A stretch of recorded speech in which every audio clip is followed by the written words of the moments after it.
Muy buenas, seguimos con la filosofía del romanticismo y hoy vamos con uno de los autores más especiales y más importantes de la filosofía occidental, es Hegel, Don Hegel para los amigos. Tanto si te gusta la filosofía como si no conoces este tipo de autores, te recomiendo que te quedes porque en el fondo de lo que vamos a hablar es de la base de muchas de las cuestiones que manejamos en nuestro mundo. Aunque siempre oigamos el nombre de Hegel y leer sus textos sea extremadamente difícil en ocasiones, porque al final da la sensación de ser alguien que te está hablando que te quiere explicar muchas cosas pero no sabe cómo decirlo bien, que de repente te encuentras una frase mítica, ¿no?, que subrayas y de repente tienes 50 párrafos que son un galimatías realmente incomprensible o comprensible para unas personas que van a interpretar de una forma, otras de otra forma por otro camino, pero que finalmente ese tipo de debates alrededor de esos textos, que ya a lo mejor vienen de antes o vienen de otros lugares, pero condensamos en un nombre para poder identificarlos, acaban generando una forma de entender y de construir nuestras sociedades, nuestros mundos, nuestras civilizaciones. Por lo tanto, Hegel, aunque no conozcamos su filosofía a fondo o ni te suene su nombre, lo tienes detrás de todas las cosas que haces a diario, desde el concepto de cómo se maneja tu nación, cómo estudiaste en tu colegio o cómo entiendes la propia historia, o por ejemplo, por qué la ciencia en nuestra sociedad actual puede ser más importante que otras capas más esotéricas que también tenía aquello que podríamos haber llamado ciencia hace unos cuantos siglos atrás. Y no solo eso, la propia ficción en la cual te mueves cuando vas a ver una película, el desarrollo que tiene, cómo escala o cómo concibes tu idea de futuro en tu propio pensamiento, cómo eso se va transformando con el tiempo también a medida que el contexto cambia y las ideas filosóficas van mutando. Creo que eso es importante porque aunque no sea toda una creación de este señor aquí detrás, no estoy diciendo eso, sino que en base a su pensamiento y a las reflexiones que se han dado alrededor de este tipo de ideas, se va articulando ese mundo, contexto cultural en el cual te desarrollas y mucho más allá, ¿no? También entonces conocer un poco esas partes o esos focos del pensamiento de esta persona, cómo han influido en ciertos movimientos de tu contexto, te ayudan a poder destriparlo mejor, a poder manipularlo, incluso si te apetece destrozarlo con muchísimo mayor criterio o por lo menos sabiendo crear un mapa hacia dónde atacar, hacia dónde ir. Pues bien, hecha esta introducción, también me gustaría hacer un pequeño disclaimer. Yo siempre digo, no me dedico yo a la filosofía, sino que la utilizo para mi práctica artística. En este caso, como estamos yendo hacia un romanticismo que queremos superponer en la época contemporánea para poder ver las similitudes y las diferencias que hay, pero cómo compaginan muy bien ese contexto romántico con el nuestro, con el más contemporáneo, lo que voy a hacer es centrarme en esa parte o de esos 4 detalles en alrededor de un vídeo de media hora, un poquito más, sobre el romanticismo y Hegel. Ya está. Cualquier otra cosa doy por hecho que no cabe aquí o que ya la sabes o que no te importará porque estamos en el romanticismo. Si crees que hay cualquier error y eres una persona que es súper experta aquí en Hegel, un culo duro, pues me lo pones en comentarios o añades información, recomendaciones, bibliografías que serán muy bienvenidas y todo el mundo las agradecerá también, ya que este tipo de autores, en muchas ocasiones cuando hablamos de ellos, hablamos más bien de las interpretaciones que se van haciendo y cómo nos conducen a leer sus textos, que no del texto en sí, porque ya os digo que me resulta complicado. De hecho, hay parte del mito de Hegel que también tiene que ver con ese oscurantismo y es al arquetipo de filosofía o de filósofo oscuro, críptico, ¿no?, casi mitológico, que tiene que ver también con esa figura del romanticismo, que casa muy bien. Y hay mucha gente que no va a considerar a Hegel como filósofo romántico porque pues en el fondo, si nos ponemos esquemáticos, no lo va a ser, pero ya en el vídeo anterior de la filosofía y el romanticismo insistía en borrar un poco estas categorías, porque al final, como acaba deviniendo todo esto, se estira de ahí, aunque sea criticando el romanticismo, no importa, viene de ahí. Bueno, y ahora sí, no nos extendemos más, vamos con el romanticismo y Hegel.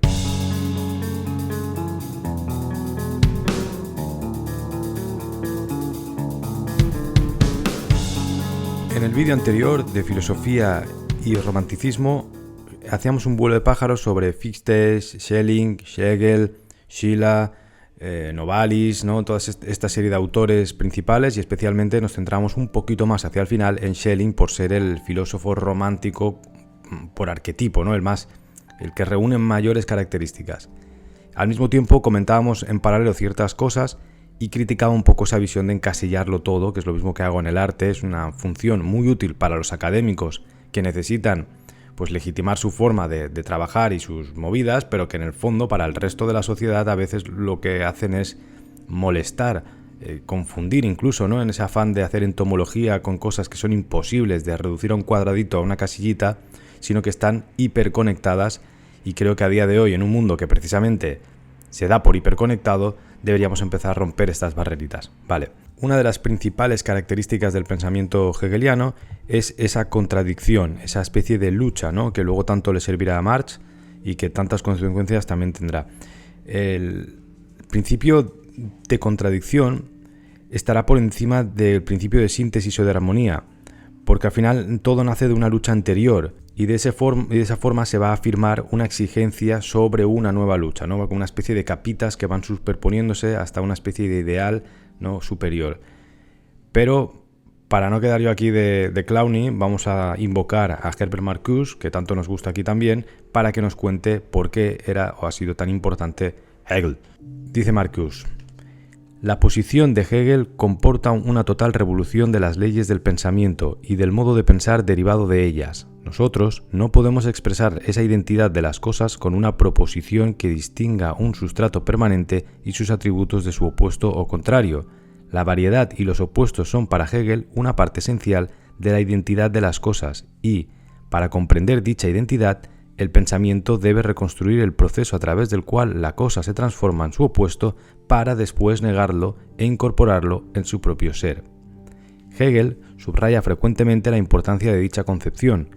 Después de su intrínseca negatividad, todas las cosas se convierten en autocontradictorias, se oponen a ellas mismas, y su ser consiste en esa fuerza que puede consistir o bien en contener en sí o en soportar la contradicción. Todas las cosas son en sí mismas contradictorias. Esta proposición, que se distingue tan claramente de las tradicionales principios de identidad y contradicción expresa, según Hegel, la verdad y la esencia de las cosas, la contradicción es la base de cualquier movimiento y de cualquier vida, y toda realidad es autocontradictoria. Especialmente el movimiento, tanto el movimiento externo como el automovimiento, no es más que contradicción en acto. Vale, esto quizá puede parecerle a alguien un poco denso, un poco farragoso, dependiendo del... Porque esto es como lo de los perfumes, ¿vale? O sea, tú tienes unas capas de lectura o de enchichamiento con un tema. A medida que vas profundizando, que conoces a unos autores, que vas leyendo, que entras en un código incluso de lenguajes, de referencias, de reiteraciones, de tipo de escritura, comprendes más o menos o te es más afín o menos, ¿no? En un perfume, pues alguien que no haya olido, alguien que sea usuario medio, que simplemente quiere oler bien, le metes uno de establo, un down, de estas de las colecciones de las gemas del desierto y le huele a choto, ¿no? Dice que hace el subnormal poniéndose perfume que huele a establo y a caca de caballo. Pues bien, en este código de escritura de filosofía estaríamos en lo mismo. Pero quería destacar ese párrafo de Marcuse porque para quien esté un poco más metido sabrá que aquí está resumido muy bien las principales características o importancias del pensamiento hegeliano, ¿no? Desde el movimiento hasta la contradicción. Y como por ejemplo también hay una importancia de la historia y del proceso histórico, de incluso del concepto de nación, de cómo nace todo eso que en el siglo XIX va a ser tan importante, pero tanto que va a alterar todo el movimiento universal y la globalidad y bueno, incluso la propia idea de ver el arte como la ves hoy dentro de un museo. Todas estas cosas van a devenir de esta serie de pensamientos en el fondo. Es que, ¿qué demonios? La política en la que igual te mueves a diario, ese circo político también viene de aquí, ¿no? Está articulado a partir de todo esto. Vale, pues ya es que soy muy pesado con este tema porque doy por hecho que no todo el mundo del canal es experta en Hegel. Ni yo tampoco. Entonces creo que ayuda bastante a hacer esta especie de enfoque porque a veces cuando se tratan este tipo de autores encuentro que se va mucho a la endogamia académica en la cual todo el mundo pues intenta como... Porque todos tenemos un ego, ¿no? Y los artistas no veas. Pero dentro de otros ámbitos... yo qué sé, la curaduría, el profesorado, la academia en general, lo institucional y lo filosófico, también existen esos egos artísticos, pero a veces se disimulan bajo los nombres de otros autores que invocamos, ¿no? Es decir, como yo empiezo a hablar de Hegel o de Marcuse, yo delego esa responsabilidad de comentar porque ya la está teniendo este gran nombre que está totemificado ahí en la comunidad y por lo tanto yo invoco a mi carta de Magic, ¿no? Que luche por mí. Entonces... ya tiene mucho poder y es muy bonita estéticamente, yo no me pringo. Entonces si me pongo muy pesado es porque a veces encuentro muy cobarde esas situaciones, aunque lo hacemos todos porque es como se trabaja el pensamiento en nuestro contexto, pero encuentro que muchas veces es extremadamente cobarde, ¿no? Perderte en la retórica de ciertas claves de lenguaje y todo, cuando en el fondo lo que estás haciendo es sentirte muy confortable, ¿no? Ponerte abriguitos delante después de todo el tiempo que has pasado aquí hincando codos, cuando al final los textos de filosofía son para destripar, para fallar, para comentar a tu manera, que es lo que hace todo el mundo. Y de hecho coge la fenomenología del espíritu y a ver quién coño entiende eso claramente. Necesitamos como ciertas guías o interpretaciones de ahí que al final pues alguien se ha sacado de algún lado, las ha llevado a un sitio más claro o menos claro, ¿no? Pues bien, volviendo al tema, ya sé que no va a durar media hora, lo estoy viendo ahora porque estoy chapitas. Uno de los rasgos más importantes de este punto hegeliano va a ser el nuevo vínculo que aparece entre lo que es la idea y la realidad. La idea, en lugar de estar al estilo romántico separada de la realidad, se va a transformar en realidad. Va a crear realidad saliendo de sí misma. Es decir, se va a alienar para poder después volver a sí misma y así reconocerse y poder realizarse de forma total, de forma absoluta. Esto es interesante porque ahí aparece también el término extrañamiento, que va a ser importante para poder comprender esa parte del espíritu realista de Hegel, porque va a tener una oposición que para nosotros es difícil de comprender a día de hoy, pero que en el momento hay una tendencia introspectiva en la época, ¿no? Entonces este contraste hace que sea más interesante ese tipo de pensamientos. Esto lo destaco porque con el paso del tiempo siempre pasa esto, ¿no? Que decimos, vale, pues este pensador es tan importante que acaba condicionando tantos asuntos de nuestra vida sin darnos cuenta, pero no entendemos que en el contexto era algo raro, revolucionario o esta serie de ideas, porque en nuestro contexto ya es algo común. Y aquí en esta parte del contexto entra un movimiento que se llamaba el pietismo, era un movimiento religioso dentro del protestantismo que tiene mucha importancia en el contexto germano del siglo XVII y XVIII, ¿no? Y luego a partir de ahí cómo influye en otra serie de autores que van a influir en otra serie de autores y esta serie de cosas que al final acaban reducidas en Hegel, ¿no? Pero que todo nace siempre de algún lado que desconocemos. Pues bien, el pietismo, por resumir muy rápidamente, es un movimiento que se da a través de un señor que se llama Jacob Spener, Philipp Jacob Spener, que empieza a darle mayor importancia a lo que es la experiencia religiosa interna de Cristo, un rollo más espiritual, y no tanto al culto, la lectura, todas estas movidas protestantes que habían ya de fondo. Entonces enfatiza un poco que al final lo que importa es la movida del protagonista de la peli y no tanto lo que es el decorado, ¿no? La maquinaria hollywoodiense que habría alrededor del actor principal. De modo que podrían ejercer como sacerdotes, entre comillas, las personas de a pie de calle, los civiles, y a partir de hacer reuniones. Es un poco un rollo más claro, esto es muy difícil de explicar sin entender muy bien en qué contexto suceden aquellas cosas y qué hay, ¿no?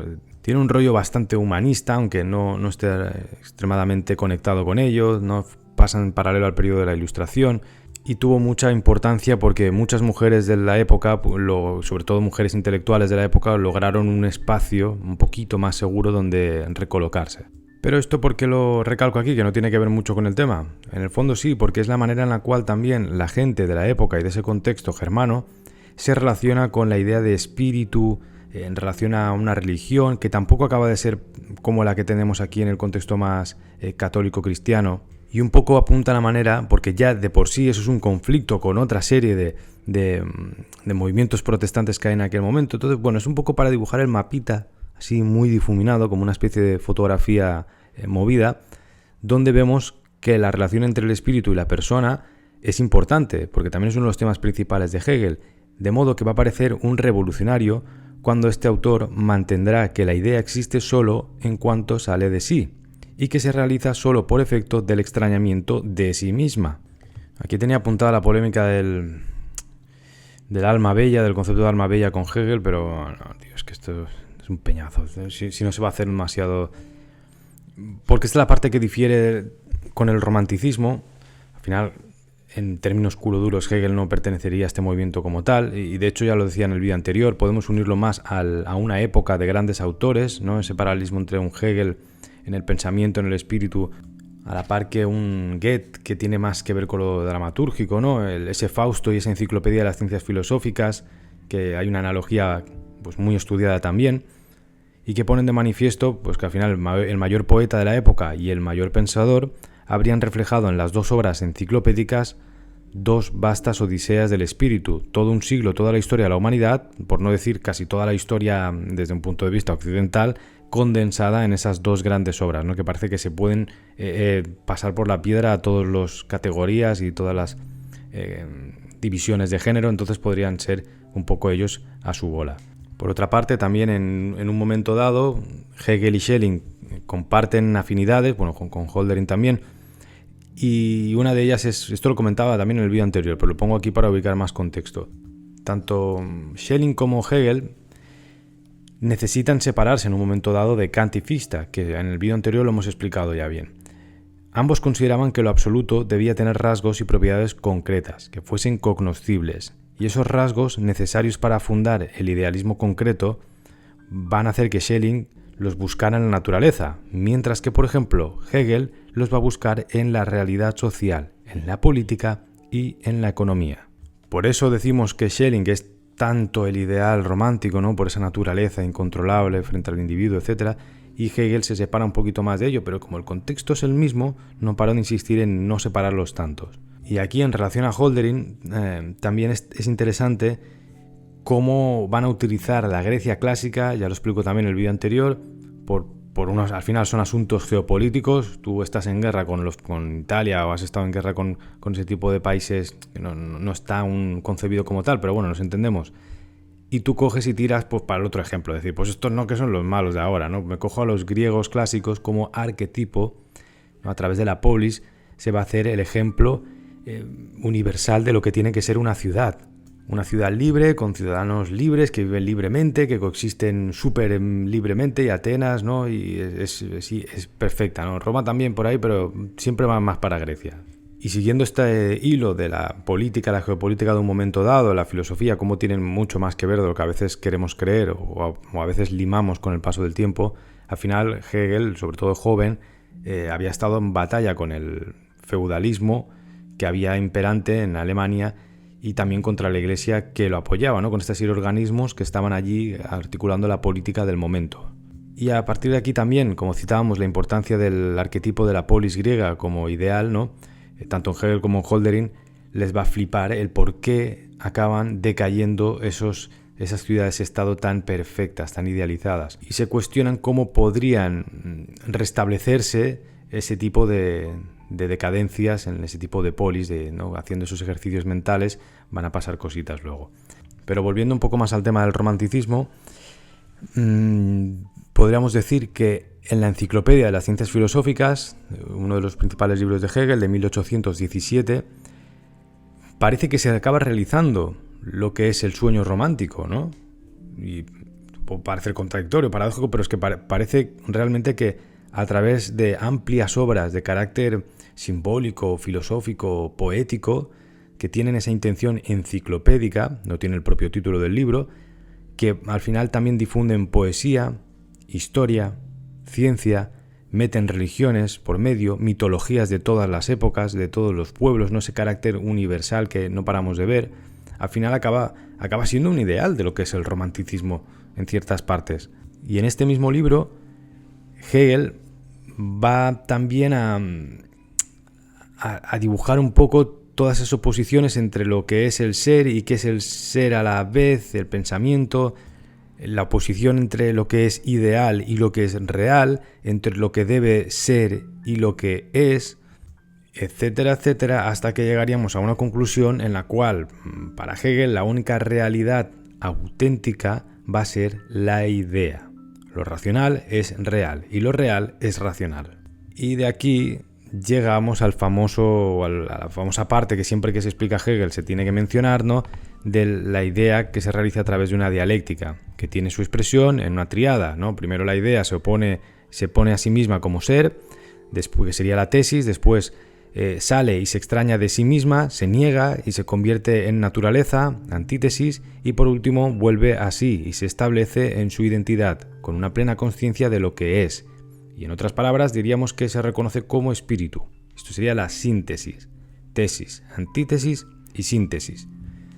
Esto es como se explica. Realmente yo no sé hasta qué punto, aquí que la gente más experta que lo comente, si esto es así o es más la típica cuestión que se acaba como destilando, ¿no? Como meter en cuando haces un aceite esencial en alambique, 30 kilos de flores y meter ahí cositas y de repente te sale una gota, ¿no? Que alguien sacó la gota exprimiendo para poder resumir todo aquel galimatías.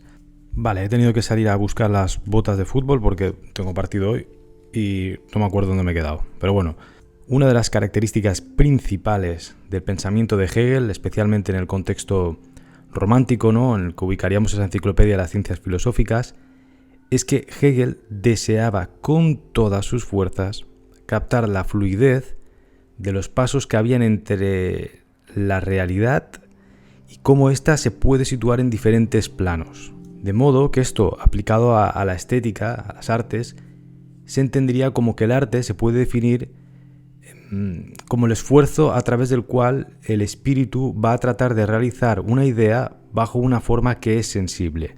Y ahí entraría una clasificación que sería, a nivel de historia del arte, se dividiría en 3 periodos. Un arte simbólico oriental, caracterizado por una rigidez, una pesadez, caracteres hieráticos inmóviles que se representan como materia. Después pasaríamos a un arte clásico o griego que se caracterizaría por una armonía entre lo que es materia e idea. Y finalmente llegaríamos a un arte moderno, es decir, un arte cristiano y romántico, ¿no? Ese hilo conductor, donde estaríamos ante una materia espiritualizada por la idea y donde el arte no sería ya propiamente arte, sino más bien un paso o una especie de escalera hacia la religión o lo religioso. De aquí podemos colegir que la historia de la estética se está convirtiendo de ese modo en la filosofía de la historia. Al final está fagocitando a la propia estética. De ese modo, desde un punto de vista hegeliano, se entendía que la belleza ideal del arte griego, por ejemplo, actuaba como un velo, ¿no? Como una especie de tela que oculta la verdad, pero no una expresión en sí de la verdad. Y esta misma trilogía histórica que hemos apuntado, de la historia del arte, ¿no? Del arte simbólico oriental, el arte clásico griego y finalmente el religioso cristiano romántico, también se podría dividir de nuevo en otra triada, que sería un periodo oriental donde la libertad es del uno, el periodo grecorromano la libertad sería solo de algunos y finalmente el periodo germánico donde la libertad es de todos. Aquí la astucia de la razón consistiría en que la razón universal se va a realizar a través de fines concretos. De las acciones de las personas resultará algo distinto a lo que en realidad se proponen y lo que aparentemente consiguen. De ese modo, la razón estaría haciendo que las pasiones humanas actuaran para sus propios fines exclusivos. Y por aquí sería donde el Estado se empieza a caracterizar de esta manera, o desde una perspectiva teórica, como la realización extrema del espíritu. Porque la libertad del individuo solo se podría realizar dentro de los límites del Estado, y de ese mismo modo es que el individuo no es nada fuera del espíritu, igual que tampoco puede ser nada fuera del Estado. ¿Se ve, no? ¿Por dónde van los tiros o qué? Con todo esto que hemos apuntado hoy, junto con lo que trazamos en filosofía del romanticismo, en los otros vídeos dedicados monográficos a Schiller, a los orígenes del romanticismo con un enfoque mucho más contextual, al corazón del romanticismo, donde se profundiza ya en todas las facetas del puro contexto y la relación con la Revolución Francesa, con el Estado germano, con la parte francesa intelectual, esta serie de asuntos que se han ido dibujando, y con Hegel yo creo que llegamos bastante a atar mucho mejor estas cosas. Porque ya hemos comentado en la introducción la importancia de las obras de este filósofo y cómo se han comentado sobre todo. Y también, pues, es que es eso, está todo ahí, el sentimiento de progresión, ¿no? La idea incluso de libertad, de revolución, a nivel político, a nivel estético, están aquí. Esas bases están aquí. Y es curioso porque esta serie de reflexiones luego, depende de cómo uno las lea, las enfoque o las utilice a nivel político o de contexto, se las puede llevar a un lado totalmente radical y en manos de otras personas hacemos una especie de ficción en la cual va hacia el otro lado opuesto. Por eso es tan interesante conocer este tipo de autores o de filosofía, porque ayudan a comprender mucho mejor el escenario que creemos extremadamente real, sólido, y nos ayudan a dibujar, a ver el boceto que hay detrás de esa pintura. Cómo al final nuestras relaciones con el mundo, con la política, con lo material, tienen una base filosófica muy importante que condiciona el lugar de juego. Son como un reglamento de un juego de rol que interpretamos.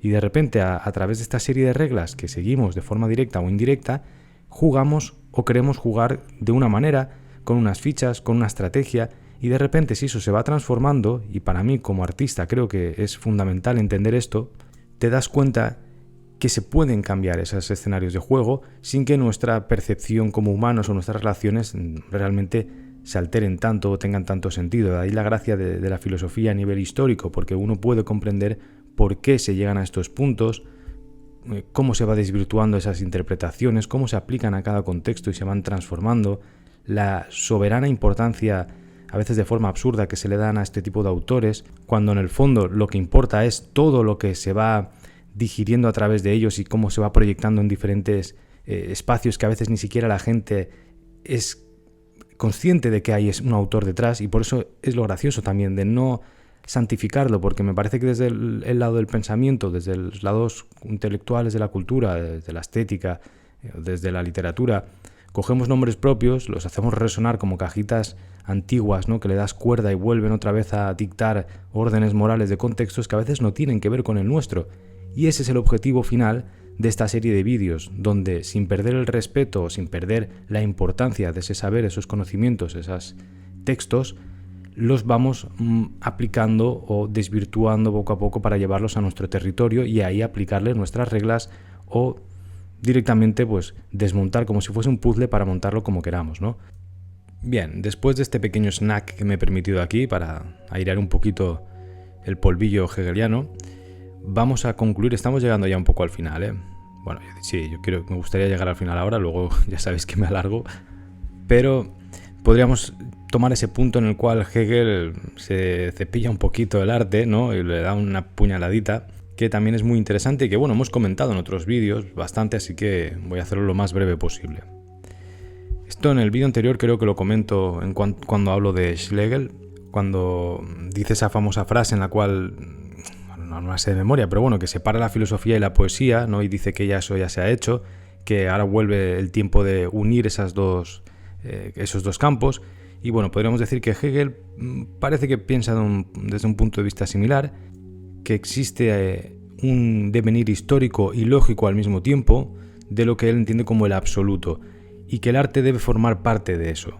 Por aquí llegamos a esa parte en la cual, para poder afirmar la religión y la filosofía, Hegel, contrariamente a Schelling, necesita llegar a una especie de muerte del arte. Un término que hay que matizar, porque todo esto, insisto, es que al final hablar de estos temas, si uno se da cuenta cuando lo va estudiando más a fondo, que es un poco el teléfono estropeado, también. Entonces hay determinados conceptos que lo juntas con traducciones, con no sé qué, con tal, vas haciendo ahí una especie de mapa que, como te lo creas mucho y no lo cuestiones todo el rato, lo sepas poner en su lugar, te puedes liar. Esto ya ha pasado siempre, y de hecho el ejemplo más claro es el de Fukuyama con el fin de la historia y cómo la gente lo interpretaba, bla, bla, bla, ¿no?, que es un cliché ya. Bien, esta muerte del arte, que hablamos de Hegel, no se entiende como un fin o una desaparición, sino es un cambio, significa transformación. Nos está hablando del fin de un arte bello, entre comillas, que se referiría a un arte concebido según cánones, normas que están predeterminadas, reglas, ciertos aspectos que consideramos objetivos, que implican, entre otras cosas, un disfrute de carácter elitista, porque solo con el conocimiento de unos pocos se podría acceder a su praxis o a su entendimiento. Algo curioso, porque es como que uno le da la vuelta al calcetín en ese momento y el calcetín tiene el mismo dibujo después, si entendemos cómo evoluciona el propio arte en el campo institucional, oficial, etcétera, ¿no? Que por suerte, a día de hoy, pues, con canales como este, tratamos también de, sin convertir tampoco en que aquello sea un campo abierto sin ningún tipo de normas de juego o de sustancia en la cual enriquecerse, ¿no? Insisto, es como siempre intentando buscar la conexión entre 1.000 millones de cosas sin tener que perder un rumbo que entendemos que es de donde venimos, ¿no? Pero tampoco sin convertir en torres de marfil todo aquello que lo institucional o el arte oficial acaba tocando. Bien, me parece una reflexión muy interesante esta de la muerte del arte hegeliana y cómo se ha entendido posteriormente y cómo lo que pretendía vuelve otra vez a dar ese ciclo y vuelve a pasar en otro contexto que podemos llamar posmodernidad o lo que te dé la gana, y cómo esa especie de reflujo que va cambiando siempre me ha parecido interesante.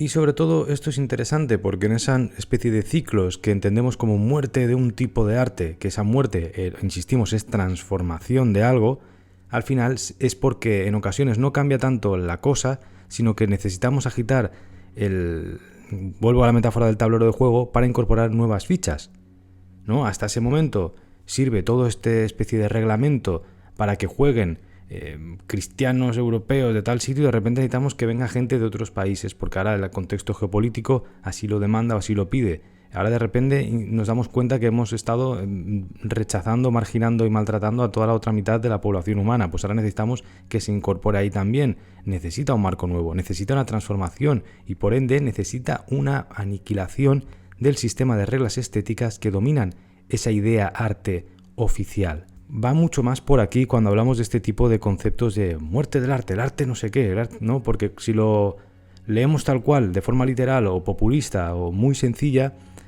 vamos a tender a llegar a esos puntos que rechazas enseguida o que de repente se vuelven maniqueos, como pasa hoy en día con ciertos youtubers, ¿no? Que es que no hace falta ni que lo explique porque ya se ve claro hablando de esto, ¿no? Pero bueno, que me enredo. Hegel al final lo que nos está diciendo es que ese tipo de arte que entendemos como bello, ¿no? Manifestación sensible de una idea, en su último destino final sería algo del pasado ya. Y en Lecciones de Estética, escritas entre 1820 y 1830, Hegel nos dice, a ver, bueno, es que tengo aquí sacado un buen fragmento, es demasiado largo, voy a esperar que lo subraye un momento y os lo leo. El propio artista, en el ejercicio de su arte, no solo está llamado a introducir en su trabajo cada vez más pensamientos sobre la reflexión que resuenan en torno a él. Apunte mío, fijaos lo importante de esta frase, es que la vuelvo a leer porque esto cambia mucho el arte. El propio artista, en el ejercicio de su arte, no solo está llamado a introducir en su trabajo cada vez más pensamientos sobre la reflexión que resuenan en torno a él, al trabajo del artista se refiere, sobre el modo en que habitualmente se piensa y se juzga el arte, sino que su formación espiritual es tal que él mismo está dentro de ese mundo reflexivo, con sus relaciones, y ni puede hacer abstracción de él con la voluntad y la decisión, ni fingir o efectuar un aislamiento especial. Joder, cuántas interrupciones hoy, es el vídeo con más interrupciones que he hecho nunca. Vale, a ver, estaba leyendo la frase de Hegel, acabo el parrafito.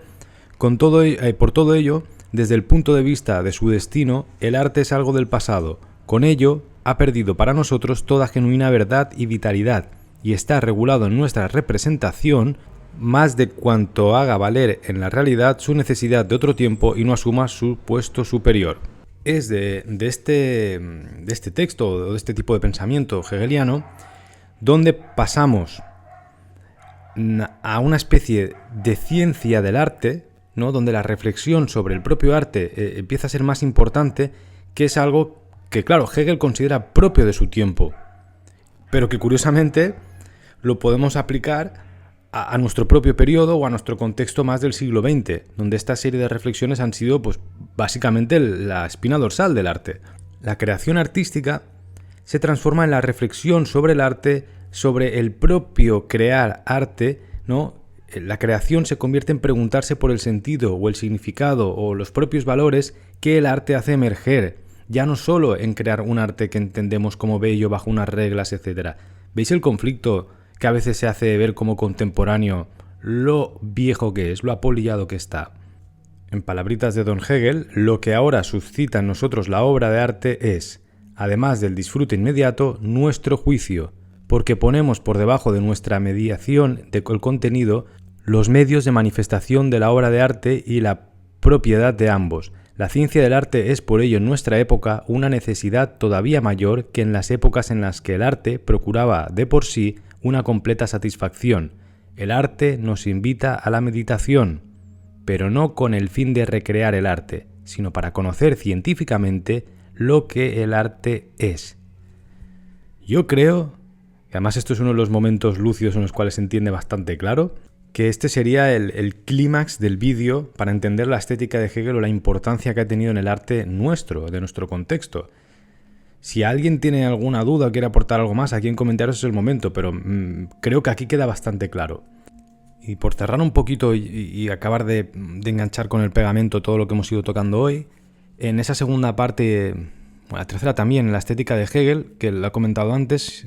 Ahora, como he tenido tantas interrupciones, creo que sí que lo he dicho, juraría que sí. Pero bueno, si me he olvidado, pues me lo ponéis y tampoco pasa nada. En un primer momento, hace ahí Hegel las diferenciaciones de la división que hemos comentado. Sí, esto sí que lo he comentado, claro que sí. Lo del arte oriental, la segunda parte del arte clásico griego. Y finalmente ese tercer momento que él dedica a lo que es el romanticismo, o en el sistema en el cual se junta la música, la pintura, la poesía, el infinito de la idea, que no puede realizarse más que en el infinito de la intuición. Esa especie de movilidad, en cada instante, se disuelve cada forma concreta. De ese modo, consigue un desequilibrio y también una cadencia. El contenido, lo que es la idea subjetiva, superaría la forma y además requiere formas cada vez más altas. Formas irreductibles a objetos sensibles y finitos, que de ese modo se expresarían, sino que la idea, esto es importante, la idea se va a convertir de ese modo en la conciencia de sí misma y se llega de ese modo también a la muerte del arte. Yo creo que sin este tipo de reflexiones, de esta especie de estética de Hegel que tanta influencia tendrá posteriormente, es complicado llegar a comprender bien nuestro escenario del arte del siglo XX especialmente, ¿no? Y aquí hemos tratado mucho estos temas, en los cuales yo a veces puedo rajar del Museo del Arte Oficial o del arte conceptual traído a otro contexto, no en su momento, y una de mis luchas particulares a través del canal es siempre tratar de coger el arte para poder comprender unos contextos que lo articulan, que ya alguien me ha hecho el meme de cuánto tarda en decir contexto, y después aplicarlo al nuestro, ¿no? Que es donde realmente va a tener ese barro, lo vamos a entender, vamos a abrir el paquetito de fango y aquí lo vamos a manipular, que es para eso para lo que está, sino pues, para repetir como papagayos cosas de señores muertos que están ahí, ¿no? Como si fuese un libro de nigromántico que abres y te habla la voz con una bofetada y dice, no, esto es así, ¡pam! Y lo vuelves a cerrar y tú, pues, como en modo lacayo on, pues, repites a lo papagayo, pues no tiene ningún sentido. Y yo a veces me pongo muy pesado con esto porque es que uno va a ver museos contemporáneos todavía o exposiciones de arte y se da cuenta que muchas personas que se dedican profesionalmente al arte, que viven de esto y que facturan a través de la institución o de los organismos que sean, no se han empanado de dónde se ha quedado, de dónde viene una cosa. O sea, tampoco se han dedicado a estudiar aquello, sino que han repetido lo que las generaciones anteriores habían deglutido ya de esto que comentamos hoy, por ejemplo, y repiten una forma estética a modo de simulacro total, en el cual simplemente, si yo reproduzco ese tipo de estética o de forma, pertenezco a este gremio. Y ya, y la gente que controla ese cotarro como intermediarios, no porque tengan una posición de poder, sino porque es su trabajo, ¿no? Comisariados, curators, museos, da igual, ¿no? Toda esta gente, su trabajo profesional es ese, es poder coger, hacer de intermediarios entre lo que es la producción artística y los medios oficiales y escoger a través de un criterio concreto, de un lugar o de una curaduría que tiene que, por pelotas, tener que cerrar campos, no puede abarcarlo todo, ¿no? Y se especializan en cierta forma de orientar el pensamiento o cierta forma de orientar una estética. Pero ¿qué pasa? Cuando toda esta gente simplemente representa como un actor de teatro que no entiende su papel, sino que repite lo que le ha puesto en el guión, pues acabas teniendo una desconexión, una disonancia con el resto del mundo, pero ya no solo con el mundo exterior, sino dentro del propio mundo del arte, que te quedas como en un limbo, es una especie de maldición. En lugar de pertenecer a tu propio contexto, perteneces a un lugar maldito, abandonado entre un pantano que ni siquiera está atado al lugar esplendoroso donde esa torre tenía sentido, sino que está decadente ahí y nadie va a verla más que gente maldita que acaba allí, ¿no? Aquí me acabo de ir a otro lugar, pero bueno, espero que se haya entendido bien. Voy a cerrar ya con Hegel porque esto se ha pasado del tiempo que quería dedicarle y nada, pues cualquier cosita siempre. Son temas que invitan mucho a debate, así que si te ha gustado, si pilotas, si entiendes de esto, pues por favor comenta este vídeo porque es importante. A diferencia de Kant o de Schelling, que los hemos tratado en el vídeo anterior, en Hegel aparece una perspectiva que esencialmente es histórica y la naturaleza, en este caso, que es un elemento fundamental para el romanticismo, aparecería como un elemento mucho más descalificado, ¿no? Podríamos decir así, porque tal y como hemos visto, a Hegel no le importa tanto una teoría de la belleza, como puede asemejarse a los anteriores, sino que le importa lo que es una filosofía del arte. Y esto, de nuevo, es que es para subrayarlo con fosforito. Y no, ya está. Luego iba a linkear esto con Schopenhauer, pero no, porque le haremos un vídeo, este sí que lo haré más corto, porque Hegel es más importante en este caso. Pero es que la influencia de Schopenhauer, luego posteriormente Nietzsche, los intentaré hacer los dos en un pack, así rapidito, y cerraremos este ciclo un poco histórico de la filosofía del romanticismo. Espero que te haya gustado, que lo hayas disfrutado, que se haya entendido todo claro, a pesar de que son temas realmente complicados, y que, por supuesto, pues nada, espero que se alargue esto en comentarios, porque yo sé que hay muchísima gente que cuando comenta... Hay comentarios que valen oro, de verdad. No, evidentemente no todo el mundo, pero hay cosas que son muy interesantes, así que si estás viendo esto, te invito a verlo. Del mismo modo, en la descripción de este vídeo vas a encontrar el link a esto si lo quieres escuchar en modo podcast sin tener el YouTube abierto, y también los links a mis redes sociales, porque ahí comparto lecturas que no aparecen aquí, pues aparte de mi trabajo y otras cosas, pero bueno, si te gusta el canal y quieres friquear más, tienes mis páginas de redes sociales. En Instagram buscas a Alejandro Acosta o aquí abajo tienes los links. Y para los que sigáis el lore del canal, ya sabéis que llevo bastante tiempo investigando el arte y el olfato como una incorporación dentro del arte. Por eso el último proyecto en el cual estoy trabajando, aparte de las esculturas olfativas, los escenarios y los relatos olfativos, los perfumes, etcétera, el que va a salir de aquí nada es un fotolibro donde se recoge no solo las fotografías artísticas, sino que se retroalimenta ese proceso artístico con la creación de un perfume in situ en el lugar, que en este caso es Fez, en Marruecos, donde fui y recogí unas rosas por allí para poder destilarlas, utilizarlas en el perfume, crear la fórmula allí y al mismo tiempo generar un fotolibro que no fuese una documentación de aquello, sino que todo en sí fuese al mismo lugar, que es hacer el libro de fotografía artística olfativo. Todo hecho por la misma persona, que sería el artista, en este caso es el quien hace el perfume, quien diseña la fórmula, quien hace las fotos, quien diseña el libro, quien lo fabrica, no todo como si fuese también a través de la edición limitada una producción artística como tal y no solo una especie de producto de marketing en el cual añado un olor a algo como para venderlo, sino que la obra es absolutamente total y manufacturada. Vale, pues a través de esas investigaciones siempre hacemos el guiño de ponerle un perfume al vídeo o al protagonista o a la protagonista del vídeo que hemos hecho. Hoy no se lo voy a poner yo de primera, sino que voy a preguntar, y voy a dejar un pequeño segundo para que contestes, ¿qué perfume le pondrías tú a Hegel? ¿A qué te huele Hegel? No importa si sabes mucho o no, lo que tengas en la cabeza. No tiene por qué ser un perfume. ¿A qué te olería? Vale, pones aquí la respuesta, o le pones pausa y escribes. Yo tengo muy claro cuál le pondría. En el romanticismo dije Iron Duke, por el tema, ¿no? El tema totalmente decimonónico, bélico, olor a caballo, a establo, a metal, a pólvora. Es perfume de Beaufort, muy interesante.